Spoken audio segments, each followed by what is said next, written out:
Today we're taking a look at the latest NHL Trade Talk from teams like the Edmonton Oilers, Calgary Flames, and Dallas Stars, and we also have some updates on the vacant coaching positions available in Columbus and Arizona. We'll jump into the latest coming up next.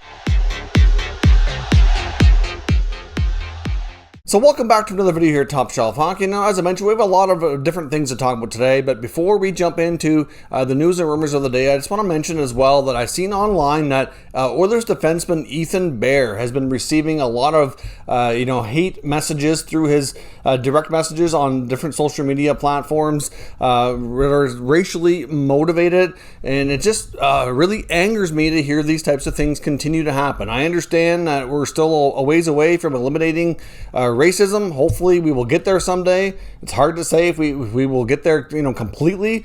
There's still a lot of closed-minded people who seem to, not think that the way that everybody should be accepted for, regardless of their, their skin color or their sexual orientation or their religious beliefs. Like, none of that matters, especially if you're going to be critical of a hockey team or a hockey player and you want to criticize their play. What does any of that stuff have to do with it? It has absolutely nothing. And for starters, regardless if they're a hockey player or not or whatever, it's just plain mean, not needed.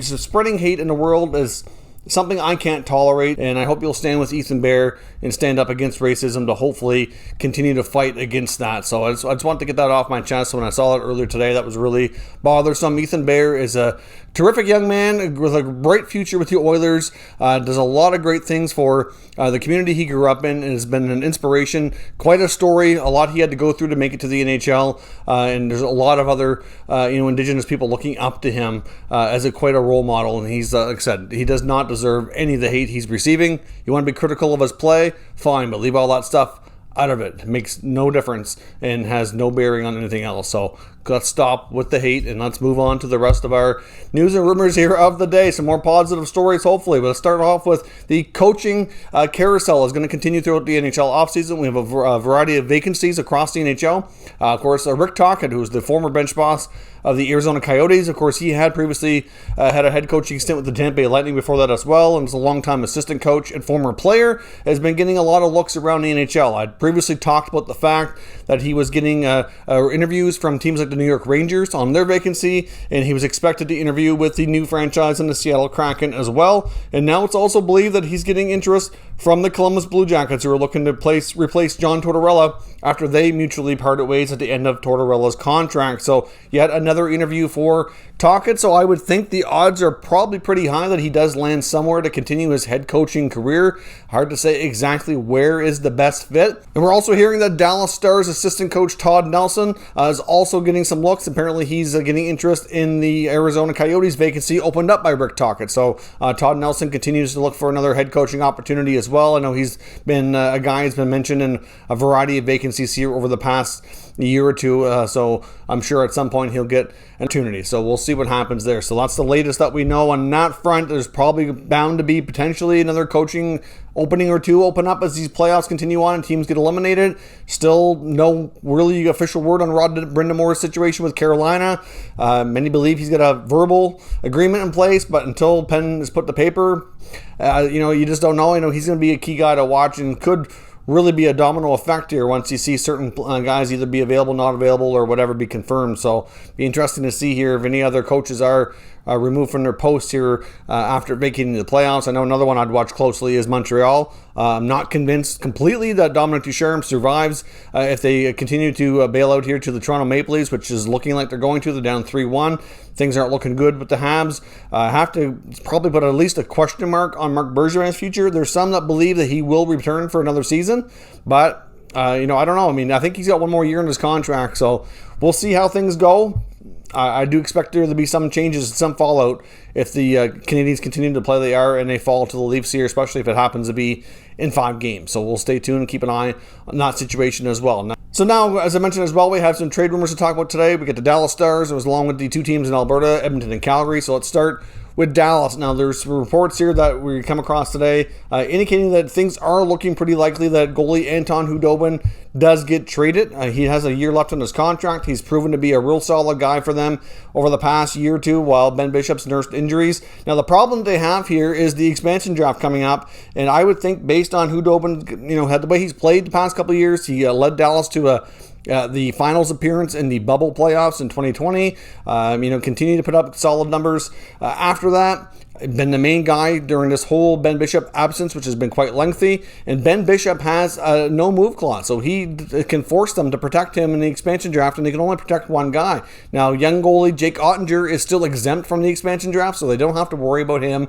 But, it's either the Bishop waives or they trade him, which also requires him to waive, or they get Khudobin to stay, if one of those other scenarios unfolds. If not, Khudobin's unfortunately going to be exposed or traded. And I would think that there'd be a high probability of Khudobin being taken by Seattle. I know I've talked about it in the mock expansion drafts I've done.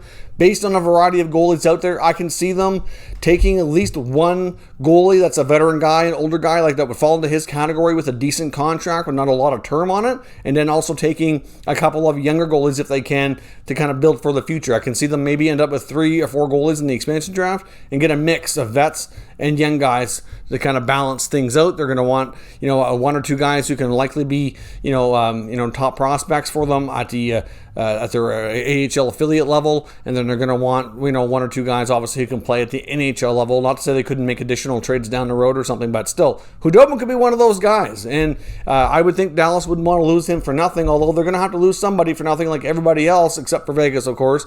But still, Khudobin's a guy who's going to attract a lot of interest. Dallas is going to be getting a lot of phone calls for teams looking for some short-term goaltender solutions. There's many teams out there that are looking for that, and I think there's a really high probability, and the reports we've been seeing here kind of can conclude to that as well, that he will be moved ahead of the expansion draft coming up later this summer. Now, as I mentioned, we're going to talk about the 2 Alberta teams, Edmonton and Calgary, but first I just want to pause for a quick moment here and acknowledge our channel sponsor, Manscaped. Top Shelf Hockey is proud to be sponsored by Manscaped. Of course, with Manscaped, we have a special offer here for all Top Shelf Hockey viewers where you can get 20% off and free shipping into all orders at manscaped.com. Now, of course, Manscaped just launched a brand new Lawnmower 4.0 trimmer, which is a fantastic product. They've taken the level up here, even again with the skin-safe replaceable blades. It's waterproof, it's wireless charging, has a travel lock on it, as well as a nice light so you don't miss what you're doing. So certainly a terrific product. Now, many people associate Manscaped with their trimmers, which is certainly kind of their top product, but they do have a lot of other great options as well, including what they call the Weed Whacker, which is another trimmer for your ears and nose. And they have a variety of deodorants and sprays as well, which also keep you fresh and are terrific as well. So certainly Manscaped has a lot to offer, and we certainly highly recommend all of their products. So check out manscaped.com and use promo code TSH for 20% off and free shipping. So thanks very much for watching that sponsored video. Obviously, I greatly appreciate your support of our sponsor, and of course appreciate the sponsors' support of the channel as well. So they've been a big part of us here now for the past about 6 weeks, I think it's been. So certainly appreciate everything they've done and appreciate your support as well. So let's jump into the rest of the trade talk here, starting with the Calgary Flames. Now we have another article from Eric Francis of Sportsnet talking about some potential big moves we might see into the Flames organization this offseason. Of course, we know there's likely change coming, but of course, Eric Francis, as we know, likes to focus a lot on Johnny Gaudreau. Now, fair warning here, not the biggest fan of Eric Francis, but obviously he's well connected to the team and does have a lot of good sources that can get us some information to talk about. But sometimes I do question his, what his thoughts really are on Johnny Gaudreau. He's been convinced for a long time that Johnny Gaudreau is not staying in Calgary. He's been talking about it forever, it feels like. And he's, again, in his article talking about the fact that Johnny Gaudreau is going to be due for a contract extension and that they either extend him or trade him. And, of course, with the way everything's going to fall this offseason between the expansion draft and then the entry draft and then free agency, you have to think that by the time they get to free agency, which is when he would be eligible for an extension, that he's also going to have a modified no-trade clause kick in his contract. So that's going to complicate things if they did want to trade him after that. So there's that to consider. There's also going to consider the fact that he's likely looking in $8 to $9 million range in a new contract based on comparables around the league. It wasn't long ago. He had a 99-point season. So clearly he's going to want a fair bit of money. And you have to wonder, should they go down that road? Should they keep him and extend him and sign him to that kind of valuable contract? Or do they have that money better spent elsewhere? What's the best solution for the Calgary Flames? Now, you also have Sean Monahan to consider, who's coming off another down season. In my opinion, he's been declining for a couple of years now. It would be one of the top players across the NHL that I would say would be most beneficial from a change in scenery. So could Gaudreau and Monahan both be gone this offseason? It's possible. I'm not convinced that they maybe do both. I think a lot of what happens is going to be based on one or the other here. Obviously, Gaudreau extension talks are going to be quite important. I think they'll keep Gaudreau if he'll sign for the right price, but they don't want to end up in a situation like they did with one of their other top faces of the franchise from years back, Jerome McGinley, where they waited, kept him, and then basically gave him away for nothing. They don't want to have another scenario like that play out. So obviously Gaudreau, if he does intend to want to leave via free agency, there's no point in keeping him. You might as well trade him and get what you can now, and obviously, recoup whatever assets are available there. But clearly another issue that they have to factor in is Matthew Tkachuk is going to be an RFA here in another year's time, and he's going to be due a $9 million qualifying offer. So I'd be shocked if Johnny Gaudreau took much less than $9 million to be paid much less than Tkachuk, given how he's performed, offensively comparative to his teammate. And then, of course, you get Tkachuk, is obviously a lot younger too than Gaudreau, his age on the side, but still, they're going to end up having a lot of money tied up in some forwards, and we know what that can be like they're, provincial rivals in Edmonton. It can really be costly and handcuff you if you have too much money invested in one area. So it's certainly going to be an interesting offseason for Calgary. I'm not sure what direction they're going to go in, but basically I do agree with Francis on this. Is either you extend Gaudreau and he's going to be a big part of the team's future, or you trade him. You don't do what some teams have done and let them go into the final year of his contract and let it play out, because I think if that happens, you're 90% chance of losing them or more.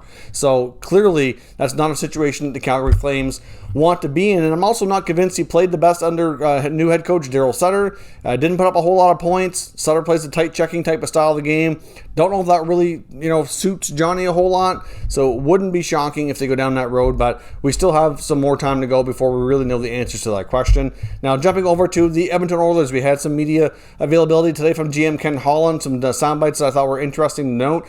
For starters, he did mention that he really would be interested in bringing back goaltender Mike Smith. As I had talked about yesterday, in the possibility that Mikko Koskinen won't be back, that I did express the idea that I think they should entertain bringing Mike Smith back, but a lot of it depends on what he'll sign for when it comes to money, and that they should really bring in another goaltender to have more of a 1A, 1B situation. I don't think at Mike Smith's age you can bank on the fact of him having another season like he just did. He played very well for them throughout the regular season. For the most part, his playoff goaltending was pretty solid as well. I don't think you can really put a lot of the 4 straight losses to the Jets on him. There was a few goals I thought he should have had, but that's bound to happen. You can't expect a goaltender to be completely infallible, and really, for what he's being paid, I thought he had great value this year. Couldn't he do it again next year? You'd like to think so, but you need security just in case he can't. And like I said, I'm not sure he can carry the workload at that age. I wonder, if the playoffs would have carried on for Edmonton, if really fatigue would have been much more of a factor for him as time went on. So I really think they need to invest in their goaltending first and foremost.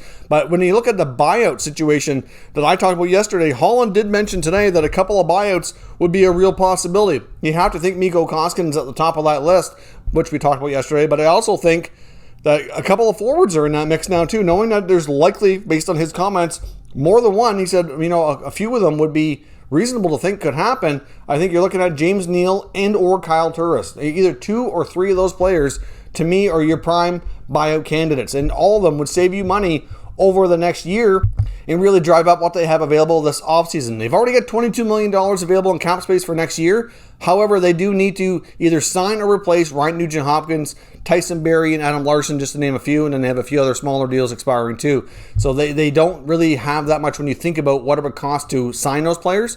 I think Barrie's probably gone. Decent chance Larson returns. And RNH, I'm pretty much about 50-50. It's going to depend on the money. I don't know. I guess we'll find out how bad he wants to be an Oiler, but he's been an important piece to them on a team that already struggles with depth scoring. I'm not sure they can really afford to lose him unless they take the money that they would normally pay him and invest it elsewhere.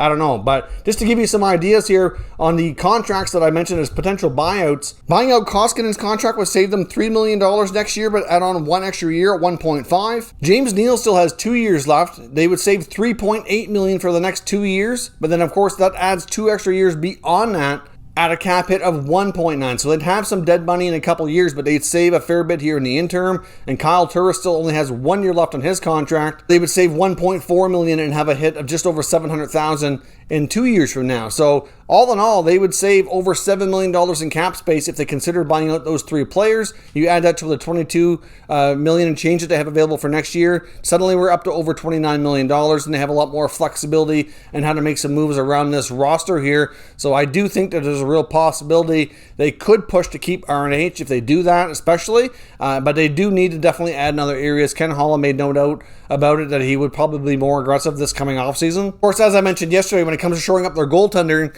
obviously they have been linked to the Blue Jackets, so I can see them really being serious over a Korpisalo or an Elvis Merzlikins trade, and I can see there being maybe 1 or 2 of their younger players involved, possibly going the other way. I mean, would Columbus be interested in bringing in Seth Jones' brother Caleb? That's a possibility. You get a young defenseman. Would they part with a guy like Yamamoto, or would they part with a guy like Tyler Benson, or one of their younger forwards, even a Ryan McLeod, or somebody that to that extent? Obviously, they're not going to want to give up too much of the youth, but something that would be more intriguing for Columbus to bring back in a goaltending trade. So I think Ken Holland's going to be a busy man. We'll see what he does, but those buyouts in Edmonton are a real possibility. So let me know what you think they should do down in the comments, and we'll discuss further. If you're new to the channel, make sure you subscribe and stick around. We'll keep you up to date with all the latest news on all 32 NHL teams. Thank you for watching, and I'll catch you next time.